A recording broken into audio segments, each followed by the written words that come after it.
ഗർഭിണിയായ ആടുകളുടെ തീറ്റക്രമം. ശരിയായ വളർച്ചയ്ക്ക് അല്ലെങ്കിൽ ആട്ടിൻകുട്ടികളുടെ ശരിയായ വളർച്ചയ്ക്ക് ആവശ്യമായ പോഷകമൂല്യം ആടിന് ഉറപ്പുവരുത്തേണ്ടതുണ്ട്. അപ്പോൾ ആവശ്യമായ പോഷകാഹാരം എന്ന് പറയുമ്പോൾ പ്രധാനമായിട്ട് പ്രോട്ടീനാണ്. ആടുകളെ സംബന്ധിച്ച് പ്രോട്ടീൻ കിട്ടുന്നത് കടലപ്പിണ്ണാക്ക്, അതുപോലെ തന്നെ എള്ളും പിണ്ണാക്ക്, തേങ്ങാപ്പിണ്ണാക്ക്, അതുപോലെ തന്നെ ധാതു ലവണ മിശ്രിതവും അനിവാര്യമാണ്. ഇതെല്ലാം ചേർത്ത ആട്ടിൻ്റെ തീറ്റ മാർക്കറ്റിൽ മേടിക്കാൻ കിട്ടും. അത് നമുക്ക് കൊടുക്കാം. അത് കൊടുക്കുമ്പോൾ ഏതാണ്ട് ഒരു 200-250 ഗ്രാം വരെ നമുക്കൊരു പൂർണ്ണ ഗർഭിണിയായ ആടിന് കൊടുക്കാം. ഒരു 4 മാസം കഴിയുമ്പോൾ തൊട്ട് കുറേശ്ശെ കൂട്ടി വരുന്നതാണ് ഉത്തമം. ഒരു 100 ഗ്രാം 4-ാമത്തെ മാസം കൊടുത്താൽ 150-200 എന്നാക്കിക്കൊണ്ട് നമുക്ക് കൊടുക്കാവുന്നതാണ്.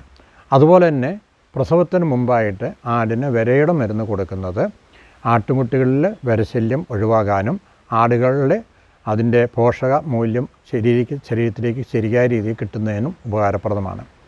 ആടുകളിൽ പൊതുവേ ടെറ്റനസ് വരാനുള്ള സാധ്യത കൂടുതലാണ്. ചെറിയ മുറിവുകൾ, വ്രണങ്ങളൊക്കെ ഉണ്ടാകുമ്പോൾ അതിൽ കൂടെ ടെറ്റനസ് വരാൻ സാധ്യതയുള്ളതുകൊണ്ട് ആടിന് ഗർഭകാലത്ത് ടെറ്റനസ് ടോക്സോയിഡ് എടുക്കുകയാണെങ്കിൽ അത് ആടിനും അതുപോലെ തന്നെ ജനിക്കുന്ന കുട്ടികൾക്കും ഉപകാരപ്രദമായിരിക്കും.